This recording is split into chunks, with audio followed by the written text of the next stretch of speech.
चलो बेटा लोग क्लास शुरू कर रहे हैं नाउ। क्या आप लोगों को क्लास 11 में एक चैप्टर था केमिकल इक्विलिब्रियम, याद है बेटा? हाँ हाँ वेरी गुड। अच्छा अब ये बताओ कि क्लास 11 में चैप्टर जो केमिकल इक्विलिब्रियम चैप्टर पढ़े थे बेटा, वहां पर आपको एक इक्वेशन पढ़ाए थे जिसका नाम था वैन हॉफ इक्वेशन। किसी को याद है बेटा वो वैन हॉफ इक्वेशन? याद है किसी को? नहीं याद है, कोई बात नहीं। अच्छा दूसरा सवाल, क्या आपको याद था, ये याद है कि केमिकल इक्विलिब्रियम चैप्टर में जो बेटा के था उसका नाम क्या था? Equilibrium constant. इक्विलिब्रियम कांस्टेंट है ना? और कौन कौन सा फैक्टर है जिसके ऊपर के डिपेंड करता है? सिर्फ Only temperature. Only temperature. है ना? आप लोग अगर याद होगा बेटा तो 11 में पढ़ाने के टाइम पे बहुत जोर देके पढ़ाए थे आप लोगों कि बेटा याद रखना के depends only and only and only and only and only, याद है? इस तरीके का एक लैंग्वेज यूज की था और आप लोगों को जोर देकर बोले थे कि बेटा ये बात गांठ बांध लो, दिमाग में बैठा लो कि इक्विलिब्रियम कांस्टेंट जो होता है वो सिर्फ और सिर्फ और सिर्फ टेम्परेचर पर डिपेंड करता है और किसी चीज पर डिपेंड नहीं करता है। आपको ये बताए थे। अब उसका एक्सप्लेनेशन बेटा आपको हम यहाँ देंगे कैसे कि ये डिपेंड करता है, इस टॉपिक से वो रिलेटेड है। और आपको हम ये पढ़ाए थे कि के डिपेंड्स ओनली ऑन टेम्परेचर और पूछे थे कि ये कैसे डिपेंड करता है, तो उसके लिए आपको हम बोले थे इक्वेशन याद रखना, वैन हॉफ इक्वेशन, जो आपका ये था log K2 by K1 equals to delta H by 2.303 R, bracket में नीचे लिख रहे बेटा 1 by T1 minus 1 by T2। Remember this one? हाँ अब याद है। हाँ ठीक है। अच्छा एक बार फिर से लिख रहे, रुको स्क्रीन को क्लियर करने का हम फिर से लिख यहाँ पर लिख सकते हैं।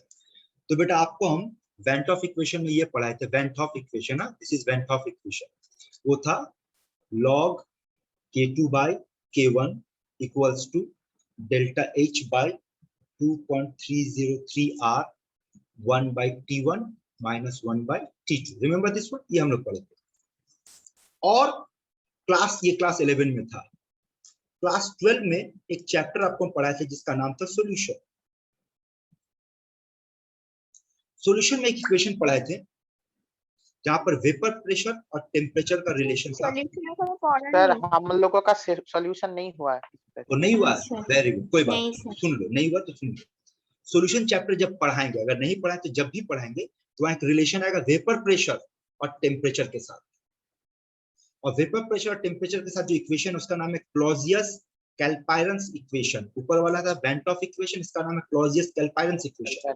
और वो इक्वेशन था बेटा log P2 by P1 is equals to delta H by 2.303 R 1 by T1 minus 1 by T2।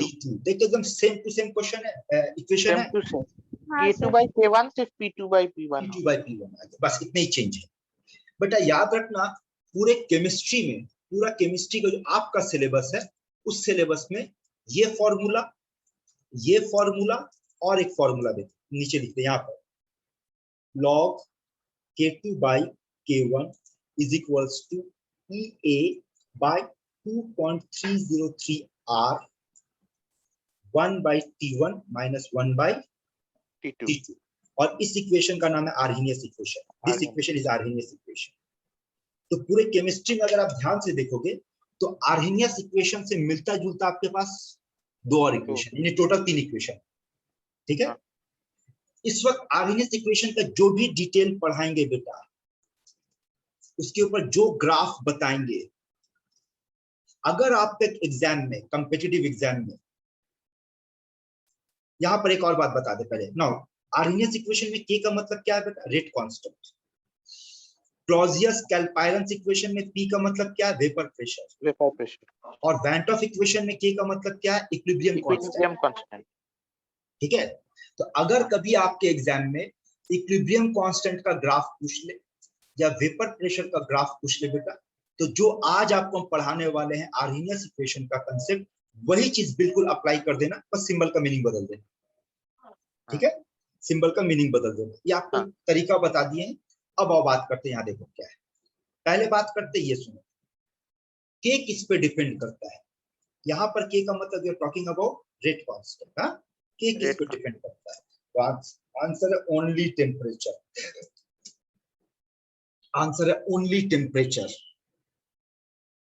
पहले ये फंडामेंटल याद कर लो, के सिर्फ एक ही फैक्टर पे डिपेंड करेगा, that is temperature. Rate constant सिर्फ टेम्परेचर पे डिपेंड करेगा, ठीक है।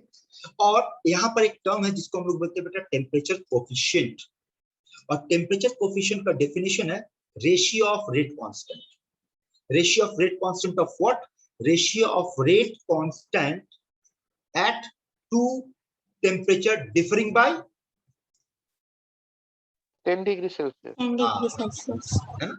यानी कि देखो अब इक्वेशन को थोड़ा सा आप एनालाइज करो तो आपको एनालाइज करने पे ये पता चलेगा कि इसका नाम है टेम्परेचर कोफिशिएंट, रेशियो है ना। तो नीचे वाला क्या है बेटा? रेट कांस्टेंट है टेम्परेचर टी, टी और ऊपर वाला क्या? रेट कांस्टेंट टेम्परेचर जो भी टी T होगा plus उससे 10 10 है ना। तो इसका मतलब दोनों के बीच में टेम्परेचर का डिफरेंस कितना है? 10 डिग्री सेल्सियस। 10 है डिग्री, ना। और इसका वैल्यू जो होगा बेटा ये हमेशा 2 to 3 के बीच में लाई करेगा, ये याद रखना। टेम्परेचर कोफिशिएंट का वैल्यू हमेशा 2 to 3 पे लाई करेगा। दरअसल में क्या बताने जा रहे हैं ये सुन, अगर आप लोगों को याद होगा इस चैप्टर के स्टार्टिंग में आपको एक चीज पढ़ाए थे कि अगर 10 डिग्री सेंटीग्रेड या 10 केल्विन टेम्परेचर चेंज होता है तो रेट क्या होता है बेटा? आपको हम बताया था ऑलमोस्ट डबल हो जाता है, याद है? डबल। हाँ हाँ सर, यही बात यहाँ पे बताया जा रहा है बेटा कि अगर दो रेट कांस्टेंट का रेशियो निकालोगे 10 डिग्री का गैप में, तो उसका वैल्यू भी ऑलमोस्ट डबल हो जाएगा। और यहाँ डबल से थोड़ा ज्यादा, मतलब 2 to 3 के बीच में लाई करता है, बट मैक्सिमम ये 2 के आसपास वैल्यू पाया गया है। हाँ। वही चीज को घुमा करके दूसरे एंगल से दिखाया गया, क्योंकि आप ऐसे समझो, देखो अगर हम बताएंगे रेट एट टेम्परेचर टी, तो आप क्या लिखोगे?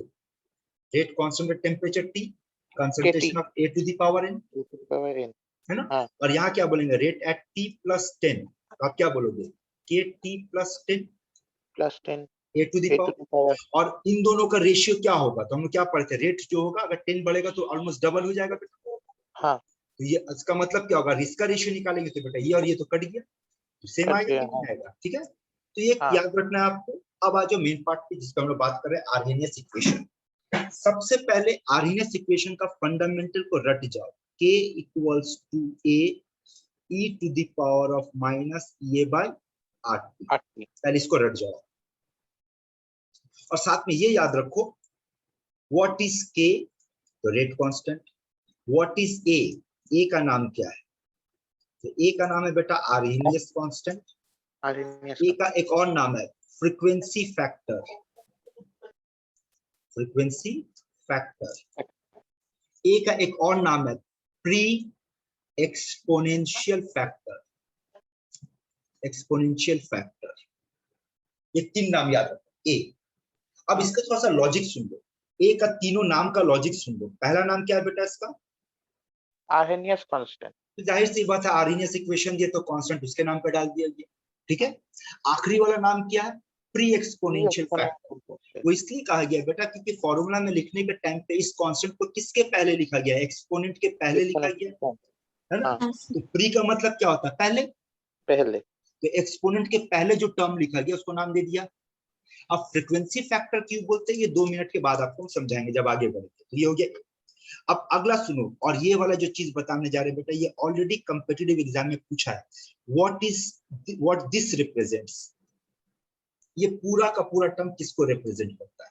वैसे यहां तो हम लोग बोल सकते हैं कि ये क्या है बेटा? Activation energy. आर क्या है? Universal gas constant. टी क्या है? टेम्परेचर। ई क्या है? एक्सपोनेंट। लेकिन ये पूरा टर्म क्या है? तो सुनो, ये पूरा टर्म है दैट फ्रैक्शन ऑफ मॉलिक्यूल। एक रिएक्शन में वो फ्रैक्शन ऑफ मॉलिक्यूल जो क्रॉस करेगा बैरियर को। एक्टिवेशन बैरियर को याद है? हाँ। हम लोग क्या पढ़े थे कि हर कोई रिएक्ट नहीं करेगा बेटा, वही रिएक्ट करेगा जो बैरियर को क्रॉस करेगा। तो जो बैरियर को क्रॉस करेगा वो फ्रैक्शन ऑफ मॉलिक्यूल को हम लोग रिप्रेजेंट करते हैं किस सिंबल से बेटा? e to the power of minus A by RT। तो इंट्रोडक्शन में समझ लो, फिर से एक बार बता रहे, रिवाइज करवा दे रहे बेटा। आइए जस्ट गो थ्रू इट, फटाफट एक बार पढ़ो।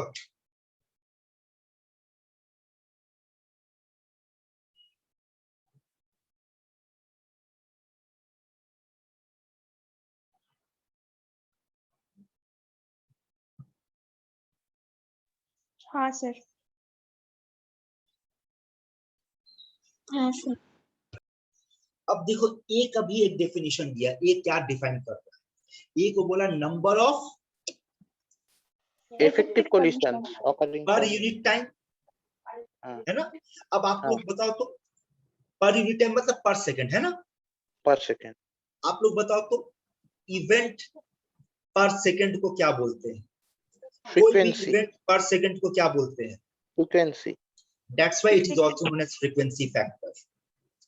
अच्छा ठीक है। अब फ्रीक्वेंसी का यूनिट क्या होता है बेटा, हर्ज और per second हर्ट्ज। पर सेकंड। तो देखो ए का यूनिट पर सेकंड, आया बात समझ में। हाँ ए हाँ, एक्चुअली सर। में रिप्रेजेंट करता है यहाँ पर फ्रीक्वेंसी को। किस चीज का फ्रीक्वेंसी, एक सेकंड में कितना इफेक्टिव कॉलिजन हुआ। हाँ क्लियर है बेटा, ये फंडामेंटल है। अब इसके हाँ। आगे एप्लीकेशन आएगा। यहाँ तक क्लियर है बेटा आप लोग को बात। हाँ ये सर। सब चलिए आगे बात करते हैं। अब आप ये सारा जो आपके पास इक्वेशन है थोड़ा सा समझा देते क्या क्या है। देखो पहले राइट साइड में देखो फिर लेफ्ट में देखना, यहाँ देखो। तो अभी अभी हम लोग क्या पढ़े बेटा, k equals to a e to the power of minus e by R, है ना। अगर बोलते बेटा टेकिंग लॉग बोथ साइड, तो ये क्या बन जाएगा, लॉग बेस e के is equals to log base e a plus log base e to the power of minus e a by R. अच्छा लॉग बेस ई को हम लोग एक और नाम से पुकारते हैं ना बेटा, ln।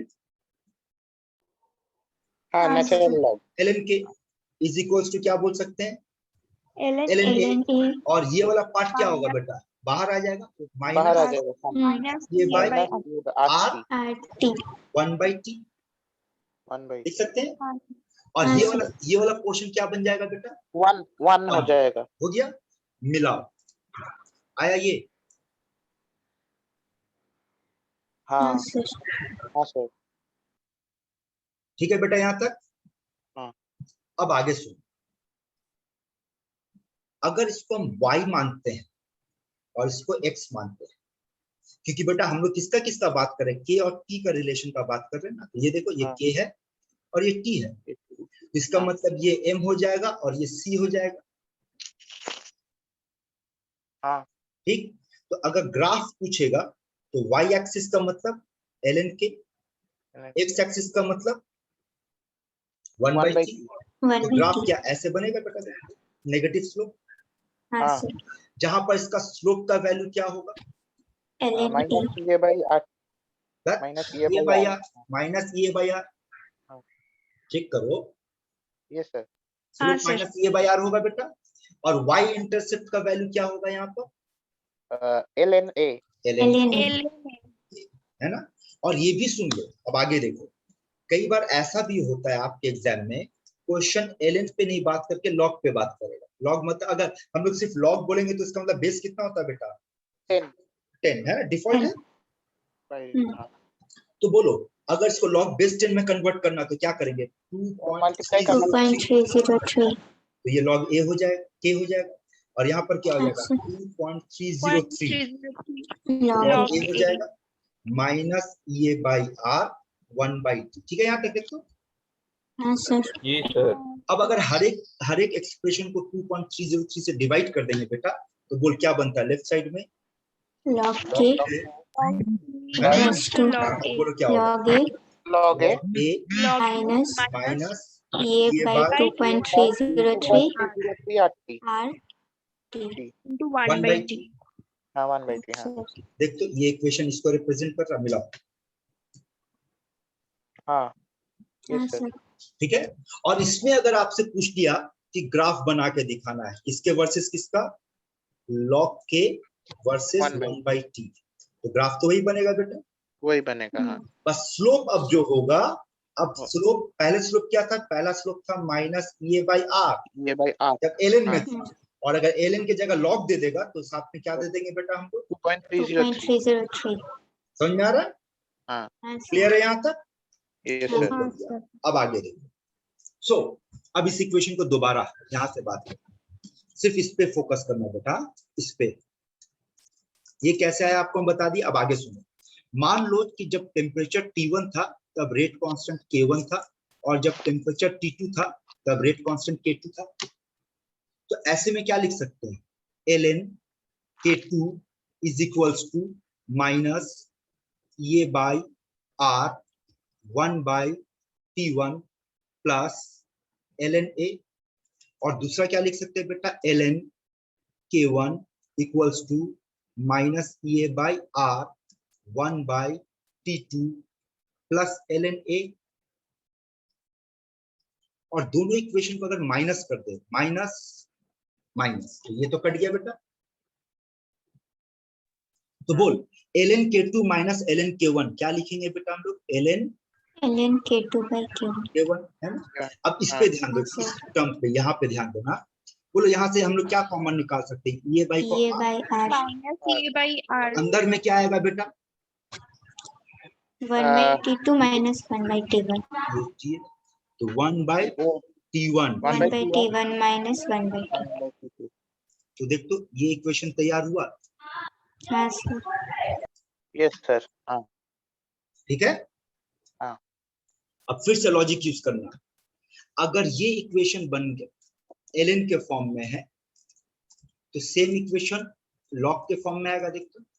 हाँ मिला तो दो सेम चीज है कि, यस सर। 2.303 नीचे आ गया। अच्छा सर ये तो 303 होगा ना। 2. हाँ वो प्रिंटिंग 303 होगा। ठीक है बेटा यहाँ तक। Yes sir. हाँ सर। तो देखो आपको हम क्या क्या इक्वेशन एक्सप्लेन कर दिए बेटा, ये कैसे आया, ये कैसे आया, ये कहां से आया, ये कहां से आया, ठीक है। हाँ। अब इसके बाद आपके पास एक और डायरेक्ट फॉर्मूला याद रखना, अगर स्लोप निकालना है तो स्लोप के आप पढ़े होंगे ना बेटा, y2 minus y1 by x2 minus x1, बोलो पढ़े है ना। और अभी हम लोग क्या पढ़े थे, ln K2 is equals to minus A by R ln, 1 by T Then A minus minus ये बाई आर। और हम लोग ग्राफ के अकॉर्डिंगली इसको क्या मानकर चल रहे थे बेटा, y, और इसको Y x, X। इसको y2 मान लो, इसको x2 मान लो। हाँ। उसी तरीके से ln K1 लिखेंगे तो क्या बन जाएगा, ln A minus EA by R 1 by into 1 by T1 और इस मामले में फिर से अगर इक्वेशन के हिसाब से बात करेंगे तो ये y एक्सिस है, ये x एक्सिस है, इसको y1 इसको x1 मान लेंगे बेटा, और ये वैल्यू को जब यहाँ प्लॉट करोगे तो ये वैल्यू आ जाएगा। ठीक है। हाँ सर लेकिन हाँ, वो तो sir. 1 by T2 minus 1 by T1 आना चाहिए था ना, क्योंकि हम तो 1 by 1 by T2 minus 1 by T1 आना चाहिए था ना, क्योंकि 1 बाई T2 को तो हम x2 पकड़े, x2 माइनस x1 है ना।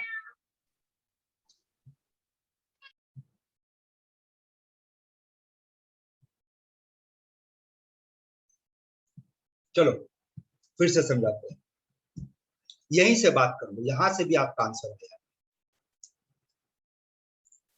बोलो दिस इज स्लोप, बोलो यस यस। हाँ यहीं से सॉल्व कर तो देखो आया कि नहीं आया।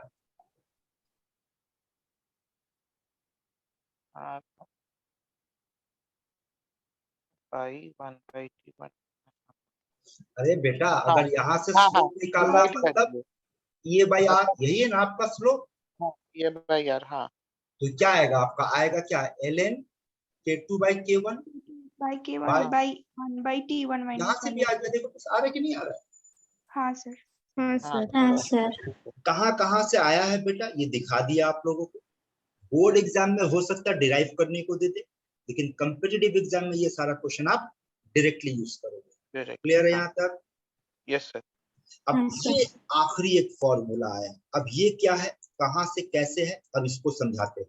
ठीक है, और ये फॉर्मूला इंपॉर्टेंट है बेटा, एनसीईआरटी में इस फॉर्मूला पे एक क्वेश्चन पूछा था, जो क्वेश्चन बेटा नीट में भी पूछा है और यही क्वेश्चन जेई में भी पूछा है। देखो क्या है, समझाते हैं। अगेन राइट साइड में देखना, मान लो मेरे पास एक रिएक्शन है ए प्रोडक्ट पी, और उसी रिएक्शन को फिर से लिख रहे ए प्रोडक्ट पी। अब दोनों का डिफरेंस सुन लो क्या है। ठीक है, मान लेते हैं this is in absence of catalyst, this is in absence of catalyst, और इस इक्वेशन को मान लेते इन प्रेजेंस ऑफ कैटलिस्ट।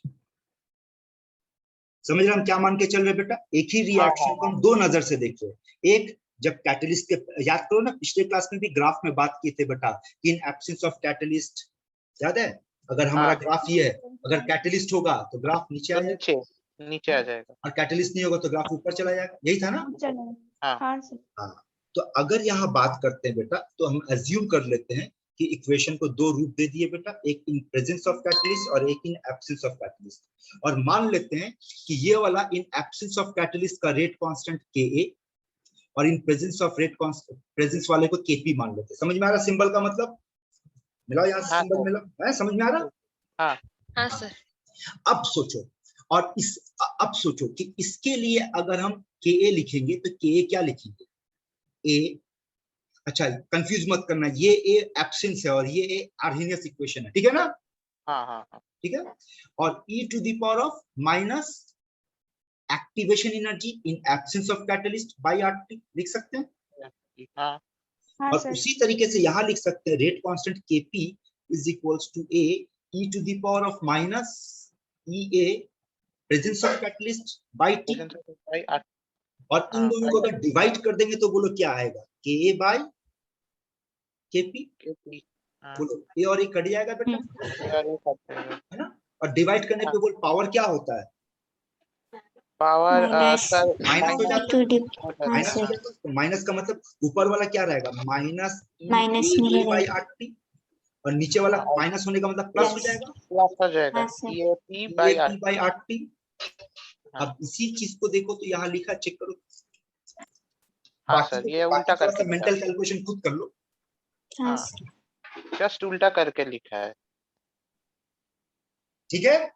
हाँ सर। हाँ सर।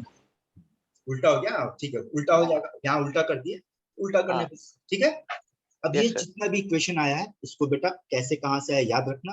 अब आज ग्राफ पे बात करते हैं। अभी अभी याद करो ln के और 1/t का ग्राफ यही था ना?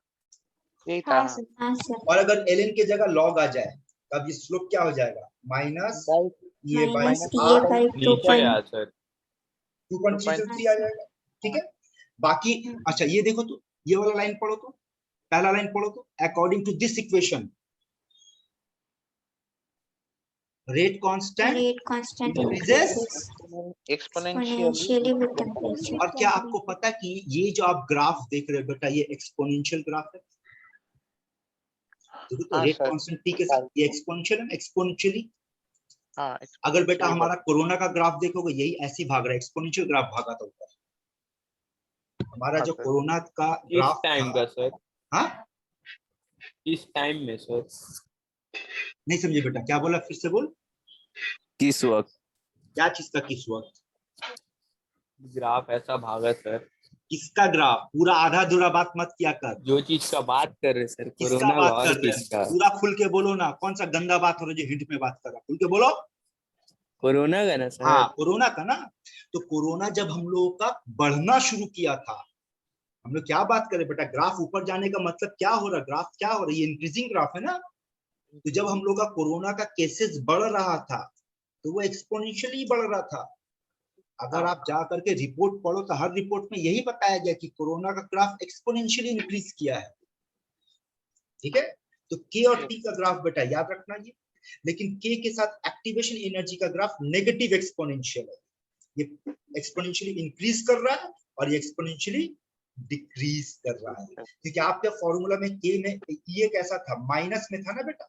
माइनस में, हाँ। तो ये नीचे चले आए, ठीक है? तो ये ग्राफ का नेचर याद रखिएगा। 3 ग्राफ दिखा दिए बेटा यहाँ, एक्चुअली 3 नहीं 4 ग्राफ है। 4 ग्राफ समझ में आ रहा है? एक ग्राफ तो ये हुआ बेटा, दूसरा ग्राफ ये हुआ, तीसरा ग्राफ ये हुआ, और चौथा ग्राफ भी इसी के अंदर है। बोल कौन सा ग्राफ है? log K by 1/t। समझ गए बेटा लोग? अब आ गया, हाँ। सुन।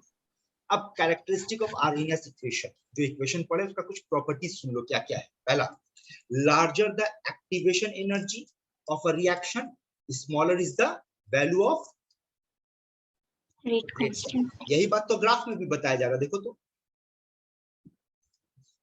नहीं अगर ग्राफ देखो ना नीचे जा रहा है ना, इसका मतलब क्या हो रहा है, जैसे जैसे एक्टिवेशन एनर्जी बढ़ रहा है के घट रहा है, हाँ सर। यही है ना, हाँ सर। यही बात यहाँ पे हाँ। आपको बताया कि क्या बताया जा रहा है, पहला पॉइंट क्या बता रहा है कि एक्टिवेशन एनर्जी जितना ज्यादा होगा उस रिएक्शन का रेट कांस्टेंट उतना कम होगा। कम होगा। अगला पॉइंट देखो क्या बताया जा रहा है, इसको ध्यान से सुनना, larger the activation energy of a reaction greater is the effect of change in temperature on rate constant. Rate constant पे कौन असर डालेगा, टेम्परेचर डालेगा।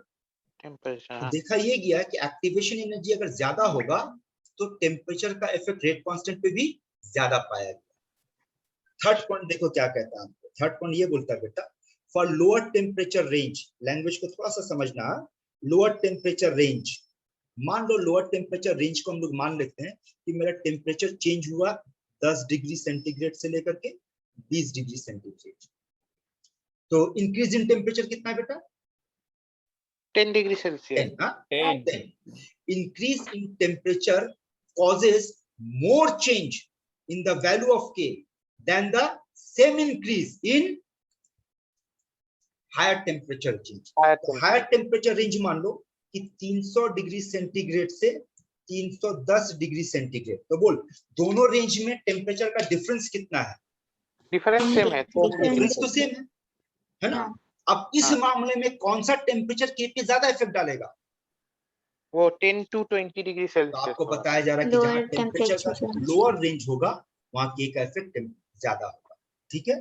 और सबसे आखिरी में आपको क्या बताया जा रहा है बेटा, high value of A, small change of temperature causes more more effect. effect on अगर ए का वैल्यू हाई होगा तो डेल्टा टी का इफेक्ट के पे ज्यादा होगा। ये चार हाँ। प्रॉपर्टी याद रखिए। अब ये जितना भी इंफॉर्मेशन दिए बेटा, अब इसका एप्लीकेशन देखो, क्वेश्चन देखो, ये देखो पहला क्वेश्चन क्या है, पहला question, the activation energy of the forward and reverse reaction in a chemical reaction is इतना and इतना, the reaction is, ऑप्शन पूछा एक्सो एंडो कुछ नहीं, तो आप लोग याद करो पिछले क्लास में पढ़ाए थे that delta H is equals to activation energy of forward reaction minus activation energy of backward reaction, याद है ये फॉर्मूला। हाँ Yes, सर, sir. तो बोल डेल्टा एच का वैल्यू पुट कर, वैल्यू बोल आंसर प्लस ना माइनस, माइनस में Minus. माइनस। तो माइनस का मतलब आंसर एक्सोथर्मिक। Exothermic.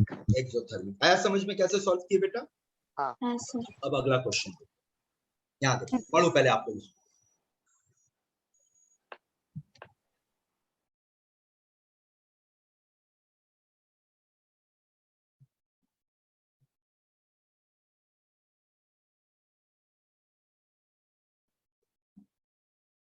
पढ़ लिए बेटा, आपको Yes. सॉल्व नहीं करना, सारा हम सॉल्व करके देंगे, आप लोग सिर्फ क्वेश्चन को पढ़ लिए बेटा। अब मेरे सवाल का जवाब दो, क्वेश्चन में टेम्परेचर कहाँ टेंड कर रहा है बेटा, temperature tends to infinity. Infinity. तो आप लोग बताओ तो, if temperature tends to infinity then 1 by temperature tends to Zero. Zero. Clear, very good. Yes, अब sir. आ जाओ, आर्हेनियस इक्वेशन क्या बोलता है बेटा हमारा, k equals to a A to the power e of to the power minus minus a by r RT. 1 by t, 1/t। हाँ, है ना। Yes, sir. अब बोलो, इफ हाँ। Temperature tends to infinity 1 by t tends to, zero. Zero. and if 1 by t this part becomes 0 then this part becomes, 1 zero, पूरा zero. हाँ, then this Zero. part becomes 1 1। One. That A means becomes जब temperature tend करेगा infinity को तो ऐसा condition पे k का value और a का वैल्यू सेम Same हो। Equal. Same. Clear. Yes, sir. आपके क्वेश्चन में क्या पूछा, value of value of Rate k, constant. k का वैल्यू पूछा है ना, हाँ, हाँ, तो k का वैल्यू वही होगा जो a का वैल्यू होगा, और हाँ। क्वेश्चन में a का वैल्यू क्या दिया, द रेट कांस्टेंट, 4 into ये रेट कांस्टेंट का वैल्यू है बेटा, value 8 into 10 to the power minus। ये एक्टिवेशन एनर्जी का वैल्यू है, Hmm. और ये वैल्यू आपका आर्हेनियस कांस्टेंट का। देख Yes, sir. तो हमारा आंसर कौन सा हुआ, Option C. Option C. समझे कैसे सॉल्व करना बेटा। Yes Yes, sir. sir. Most common type of question है जो बेटा बोर्ड एग्जाम और कॉम्पिटिटिव एग्जाम में पूछता है, ठीक। अब अगले क्वेश्चन पे आप देखो, तो वो क्वेश्चन आ गई जो थोड़ी देर पहले आप लोगों को थ्योरी और कांसेप्ट समझाए थे, हाँ सर। हाँ सर। पढ़ो पढ़ो, पहले पढ़ो ना, पूरा क्वेश्चन पढ़ो।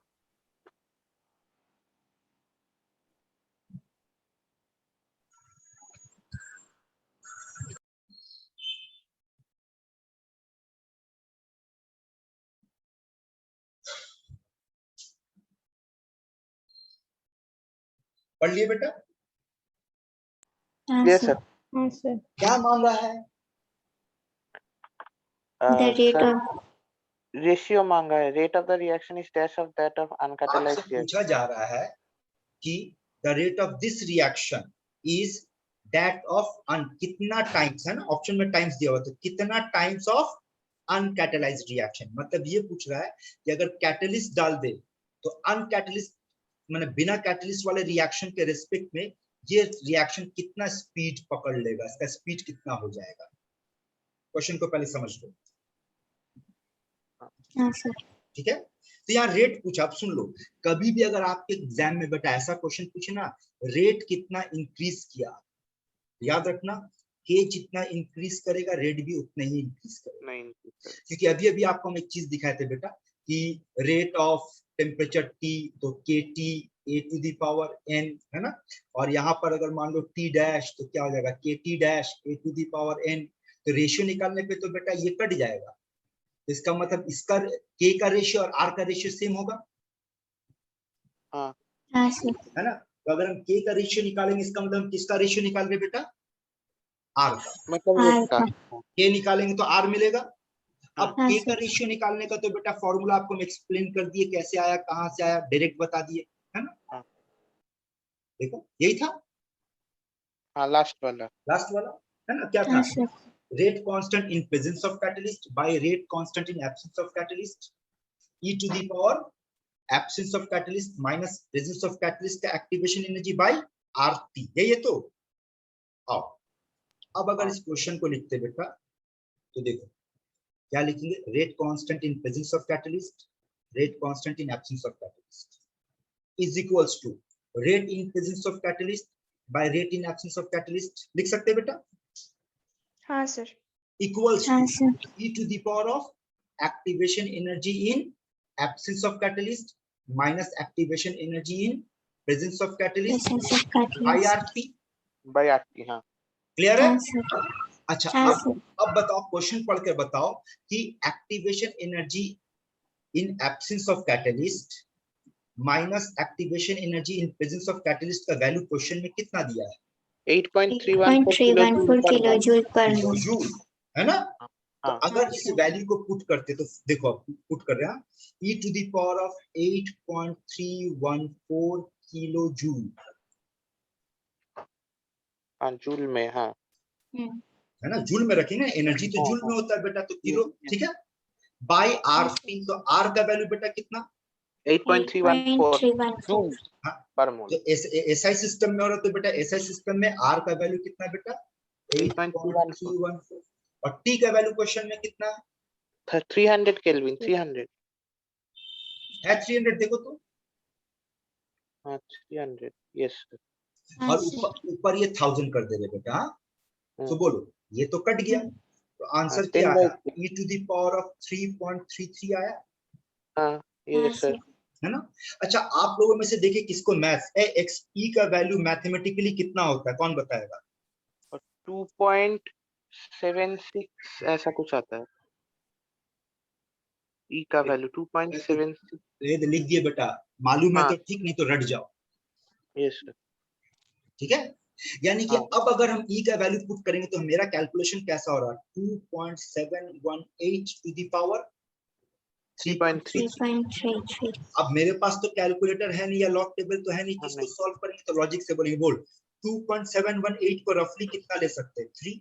3 और 3.33 को रफली कितना ले सकते हैं? 3। 3। हाँ तो मतलब मेरा 27। आंसर 27। हाँ वो 28 होगा। डी। समझे बेटा कैसे सॉल्व हुआ? हाँ सर। हाँ ठीक यस है। सर। पढ़ो इस क्वेश्चन को।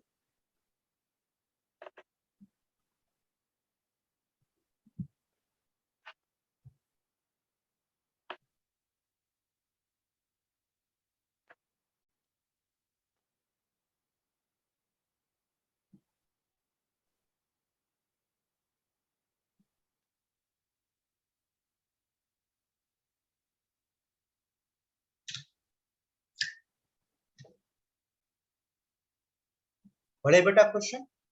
हाँ सर। तो देखो क्वेश्चन हाँ, एक बार सर। आपको हम समझा देते क्या बोल रहा है। किसका चेंज का बात कर रहा है बेटा? Rate तो constant. ए का। Yes.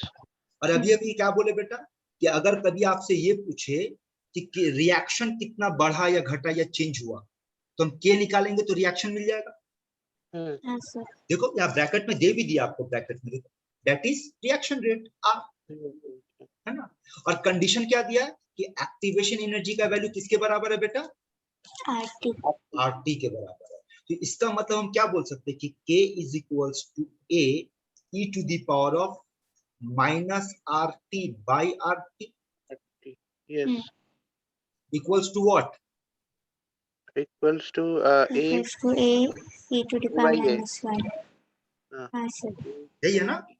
Equals to what? A by E का वैल्यू दे दिया, A by दिया होता तो, 2.718 है ना। हाँ, यस सर। 3. 3 ले लेते हैं, 3. हाँ, है ना। तो बोल 1/3 का मतलब कितना परसेंट रफली? 33.50%। हाँ, तो बोल 33. वो B. B होगा अबाउट 37%। हम लोग तो 2.7 में निकालना होगा ना, लेकिन हमको तो 2. हाँ। उसका रेसिप्रोकल निकालना मुश्किल है बेटा, तो एक रफ कैलकुलेशन का अंदाजा लगा लो। तो बोलो, हाँ। तब देखो Yes, मैच हाँ, कर रहा सर। है। तो के क्या बन गया बेटा? यही बना ना, व्हाट इज के है। तो हम लोग का के क्या बना? के बिकम्स a into 1/3। हाँ। दिस इज 33% ऑफ a, यानी 37% ऑफ a बोल सकते हैं बेटा। हाँ। अब इस क्वेश्चन को देखो, पढ़ लो एक बार आप।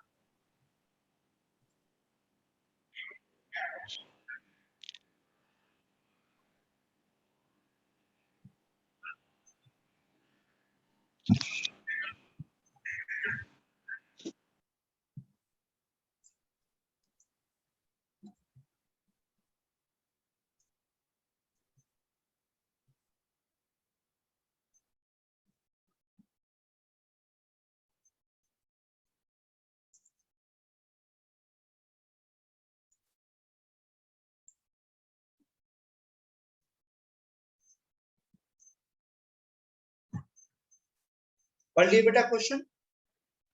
हाँ सर। अब सोचो, हाँ, सर। अगर आपके क्वेश्चन पे 2 डिफरेंट टेम्परेचर का बात कर रहा है और एक्टिवेशन एनर्जी मांगा, तो यही फॉर्मूला यूज होना चाहिए कि नहीं?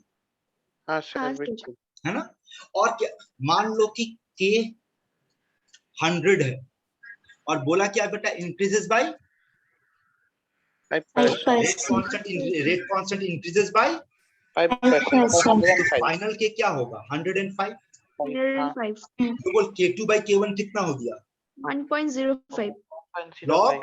1.05। आपका काम आसान कर दिया बेटा। हाँ। क्योंकि एग्जाम लेने वाले को भी पता है कि आपके पास लॉग टेबल या कैलकुलेटर तो है नहीं, तो ऐसे क्वेश्चन पे ये डेटा प्रोवाइड कर देगा। इक्वल्स टू, अब देखो ना बन गया कि नहीं, सोचो, बाकी अब खाली डेटा पुट करना है। इसका वैल्यू है हमारे पास, आर का वैल्यू जानते हैं हम लोग, T1 का वैल्यू कितना बोल बेटा यहाँ पर? 300 T2 कितना बेटा? तो 1 केल्विन। बस पुट करो, 301. है ना। तो ये मिल गया, आर मिल गया, ये मिल गया, सब पुट करेंगे तो क्या ये निकल जाएगा? हाँ, सर। बाकी आपका मैथमेटिकल कैलकुलेशन एंड बिलीव। और ये भी सुन लो बेटा, ये सब जो क्वेश्चन आप देख रहे हैं सेम क्वेश्चन बोर्ड एग्जाम में भी पूछता है, बस फर्क ये होगा यहाँ ऑप्शन होगा बेटा, वहाँ ऑप्शन नहीं होगा। ठीक है, तो इस हाँ। तरीके का क्वेश्चन मिलेगा बेटा आपको।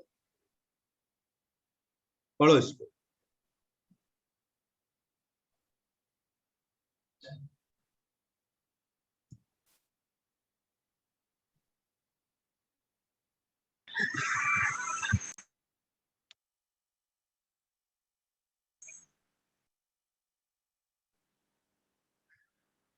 हाँ, सर। पढ़ ली.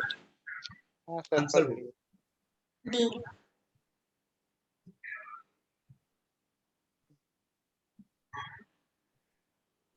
बोल आंसर डी होगा। हाँ, सर. हाँ सर. कैसे होगा बेटा? इसी इक्वेशन को हम कैसे लिख सकते हैं? K equals to 3200 e to the power of minus 32 by 8। हाँ, सर सर. बिल्कुल। इसका मतलब कंपैरिजन मेथड से क्या बोलेंगे? ये किसका वैल्यू है? आरएनएस कांस्टेंट का वैल्यू। A का. ये किसका वैल्यू बेटा? एक्टिवेशन एनर्जी का Activation वैल्यू। energy. होगा। Clear sir. बेटा यहाँ तक? हाँ यस सर। सर। तो आपके जी, एग्जाम सर। में बेटा इस तरीके का क्वेश्चन पूछा जाएगा। तो सारा वैरायटी दिखा दिए इस- बेटा। अब एक और कौन चीज से एग्जाम में सर? ये नर्सरी वाला जो एग्जाम होगा बेटा उसमें पूछेगा। नर्सरी में नहीं तो क्लास 1 में पूछ लेगा। तुम किस क्लास के लिए तैयारी कर रहा बे गधा? Sir Boards. पूछ रहे सर बोर्ड्स में या जेई में होगा? हम आपको अगर आपको हम क्या बताए बेटा, जो क्वेश्चन बेटा बोर्ड और जेई अलग नहीं होता है बे ढक्कन, इतना दिन से क्लास करके समझ में नहीं आया फर्क क्या है? काय करा रहे हैं लेकिन सर होता है ना कभी कौन हमारा बोला बोलते ही काहे जेई में करा रहे? आएगा। एक मिनट रुक, कौन बोला बेटा काहे करा रहे? कौन बोला? ये किसका आवाज था? कौन था ये? क्या सर? अभी बोला ना कि जब क्यों करा रहे, जब एक ही तो क्यों करा रहे? कौन पूछा ये बात? नहीं मालूम सर, हम तो इधर पूछ रहे कि बोर्ड्स अलग है कि जेई अलग। कभी हमारा बेटा- बोलते नहीं जेई में आएगा या फिर बोर्ड्स में आएगा, इसके लिए वही हम हाँ पूछते। हाँ, ये साध, ये आवाज बेटा आयान का था। तुम लोग बेटा अपने आप को, तुम लोग को हम एक चीज बता दे रहे, मुंह के बल गिरोगे देखना बेटा। ज्यादा उछलते हो ना, मुंह के बल गिरोगे। सर अयान तो सर नीचे है। नीचे ऊपर है जो भी सुनो। आप लोग एक चीज सुनो बे गधे लोग, देख पहले ये बता, नीट का सिलेबस, जेई का सिलेबस और बोर्ड का सिलेबस बोलो सेम है? मालूम है ये बात? सब सेम ही है सर। जाओ खोल हाँ करके देख सर लो। सेम। सब जो सेम है। एनसीईआरटी बुक में बोर्ड का सिलेबस दिया गया है वही सिलेबस जेई का, वही सिलेबस चेंज नहीं बेटा। एक रत्ती एक वर्ड आपको चेंज नहीं मिलेगा। Go and check. हाँ। आप ऑफिशियल वेबसाइट पे, नीट का ऑफिशियल वेबसाइट, जेई का ऑफिशियल वेबसाइट और एनसीईआरटी सीबीएसई बोर्ड का ऑफिशियल वेबसाइट पे जाकर देखो, तीनों का सिलेबस बेटा अल्फाबेट टू अल्फाबेट सेम मिलेगा आपको, कोई चेंजेस नहीं, हाँ कोई चेंजेस नहीं। अगेन यही वजह है कि आज वेस्ट बंगाल बोर्ड हो, सीबीएसई बोर्ड हो या आईएससी बोर्ड हो, सबका सब इसको फॉलो कर रहा है। हाँ। भले ही ऑथर बदल दिया गया हो, अलग अलग रेफरेंस बुक लिया गया हो, लेकिन सबका सब सिलेबस एनसीईआरटी को बेस करके बनाया गया है। हाँ। फर्क ये है कि जब बोर्ड में क्वेश्चन पूछेगा तो बोलेगा 2 + 2 + 2 + 2 + 2 का आंसर निकालो। आप कंपेटिटिव एग्जाम में बोलोगे इतना लेंदी नहीं जाएंगे, 2 × 5 2 का × आंसर 5। निकालो। हाँ। अप्रोच डिफरेंट होगा बेटा, सॉल्व करने का तरीका डिफरेंट होगा, क्वेश्चन सेम होगा। और ये वही समझ पाएगा इस बात को जो बोर्ड का भी प्रॉब्लम अपने बुक से बैठ कर बनाएगा और कंपेटिटिव लेवल का। तो देखना खुद समझ में आएगा, अरे सर सेम क्वेश्चन पूछ रहा है। आप जाकर देखो ये वाला जो क्वेश्चन अभी आपको हम करवाएं बेटा, ये वाला क्वेश्चन आप जाकर देखोगे एनसीईआरटी बुक के पीछे में सब्जेक्टिव क्वेश्चन में ये दिया हुआ है। तो मतलब ये स्कूल के एग्जाम के लिए दिया हुआ है। Yes sir. उसको उसी क्वेश्चन को उठा के ऑप्शन बैठा दिया तो एमसीक्यू बन गया। बोर्ड होगा तो आपको सारा कैलकुलेशन दिखाना होगा, एमसीक्यू में नहीं दिखाना है। ये डिफरेंस है। तुम लोग अगर पूछता क्यों पढ़ा रहे बेटा, तो पहला सवाल फिर मत आओ मेरे पास पढ़ने के लिए। मेरे पास वही आओ जो करियर को लेकर सीरियस है।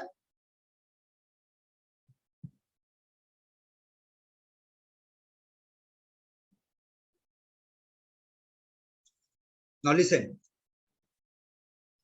log k2 by k1 equals to delta h by 2.303 r 1 by t1 minus 1 by t2। बोलिए कौन सा इक्वेशन है बेटा? Sir van Hoff's equation. Van Hoff equation है ना। फिर से हाँ sir. log p2 by p1 is equals to, ये हो गया क्लॉजियस कैल्पायरन्स इक्वेशन। क्लॉजियस कैल्पायरन्स इक्वेशन, हाँ कैल्पायरन्स इक्वेशन। अब देख log k2 by k1 is equals to a by 2.303 r 1 by t1 minus 1 by t2। ठीक है, Arrhenius equation। हाँ सर। ये कौन सा इक्वेशन है बेटा? Arrhenius। आर्यनियस लास्ट वाला। तो वैन टॉप और आर्हेनियस का कंपैरिजन करो, क्या डिफरेंस है बेटा?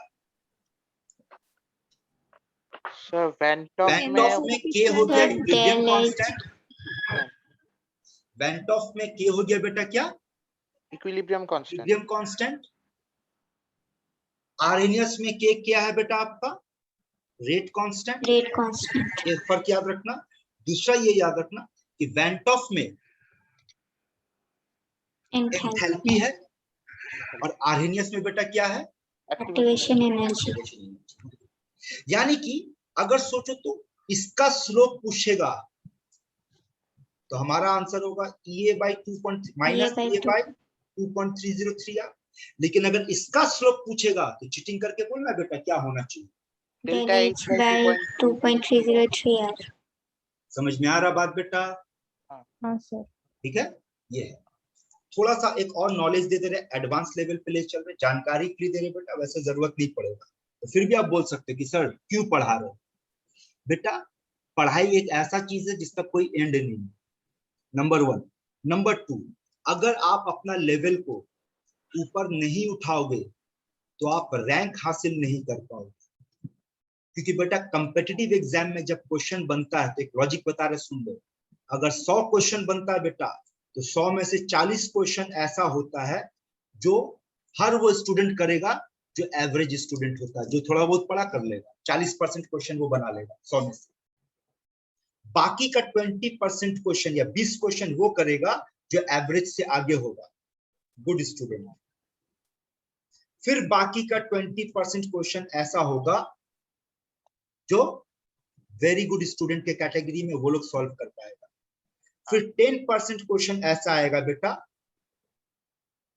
जो एक्सेलेंट परफॉर्मेंस दे सकता है, देगा। ठीक है। फिर 5% क्वेश्चन ऐसा मिलेगा उसमें जो सिर्फ रैंकर को जो सॉल्व करेगा तो वो रैंक मिलेगा, रैंक मिलेगा, वो रैंकर हासिल होगा। और 5% क्वेश्चन ऐसा होता है बेटा जो कोई सॉल्व नहीं कर पाता है, कर सकते हैं, यस सर। ठीक है। लेकिन ये उसके साथ साथ सुन लो, आपको अगर पता होगा तो अब एक ऐसा सिनारियो आ गया बेटा जेई में और नीट में दोनों में ही, जहां पर आजकल बच्चे 100 आउट ऑफ 100 स्कोर कर रहे हैं। हाँ सर, मतलब वो पिछले बच्चा साल लोग इसको भी तोड़ क्रैक कर दे रहा है, इसको भी क्रैक कर दे रहा है। सोचो किस लेवल का पढ़ाई हो रहा है, तुम लोग बेटा उससे टक्कर ले पाओगे? सोचो, आपको यही है बेटा। अगर आपको लगता है, देखो जेई एक ऐसा एग्जाम है ना बेटा, अगर जेई में आपका 2 लाख भी रैंक आएगा तो भी आप इंजीनियर बन जाओगे, तो भी इंजीनियर बन जाओगे। 4 लाख लेकर के आओगे तो भी इंजीनियर बन जाओगे। 9 रैंक लाओ तो भी इंजीनियर बन जाओगे। अभी आज इंडिया में इंजीनियर बनना कोई बहुत बड़ा बात नहीं है। सवाल आप किस कॉलेज से इंजीनियरिंग कर रहे हो और किस लेवल का इंजीनियरिंग कर रहे हो, ठीक है। आज बेटा तुम लोग को पता है आज ये हालत है कि जो एली तेली कैटेगरी का जो इंजीनियर बनता है वो लोग 20,000 से 25,000 रुपया महीना कमाता है आराम से। बेंगलोर का बेटा आईटी कंपनी का एक कहानी सुना रहा, आप लोगों को पता होना चाहिए कि Bangalore, Hyderabad, Visakhapatnam, these are called IT hub, yes sir, है ना। अगर आप लोग कलकत्ता में ही सॉल्ट लेक में चले जाओ तो देखना बड़े बड़े बिल्डिंग्स आईटी हब बना हुआ है। यस उस सर, बिल्डिंग के नीचे जाकर देखेगा ना, बाहर ठेला वाला खाना बना रहा है, चाय बेच रहा है, यस, ठीक है, नाश्ता बना के बेच रहा है, ये बेच रहा है, वो बेच रहा है। और ये आईटी कंपनी का बिल्डिंग में जो लोग काम करते हैं वो आता है यहाँ पर दोपहर में खाना खाने, चाय पीने, सिगरेट पीने आता है। मजेदार बात क्या पता है कि यहाँ कमाने वाला बच्चा जो एवरेज है बेटा वो 20 से 25,000 कमाता है, और ये चाय पापड़ बेचने वाला बेटा 25,000 से ज्यादा कमाता है। तो सोच लो आज हमारे इंडिया में एक एली तेली इंजीनियरिंग का औकात क्या है, समझ रहे बेटा। बहुत टफ कंपाउंड। अभी तो बेटा कोरोना का दौर आया हुआ, अब तो ऐसा है कि जो आईआईटी जैसे एग्जाम है उसके लिए भी जॉब नहीं है। मेडिकल का मामला अलग है बेटा, नीट का मामला पूरा पूरी अलग है। नीट का मामला जॉब के ऊपर डिपेंड नहीं करता है, ये तो सेल्फ प्रैक्टिस है। अपना चेम्बर खोलिए, खुद से कीजिए, या अगर आप हॉस्पिटल पे ज्वाइन करना चाहते कीजिए। लेकिन इंजीनियरिंग के मामले में बेटा आपको इस तरीके से आना, ये अब आपके ऊपर डिपेंड करता है कि जो लोग इंजीनियरिंग के लिए तैयारी कर रहे हैं बेटा, आप अपने आप को किस लेवल पे ले जाना चाहते हैं। एनीवे, तो यहाँ तक ये चैप्टर बेटा हम लोग कंप्लीट किए। ठीक है, आज का क्लास बेटा यहाँ पे हम रोक स्टॉप कर रहे हैं।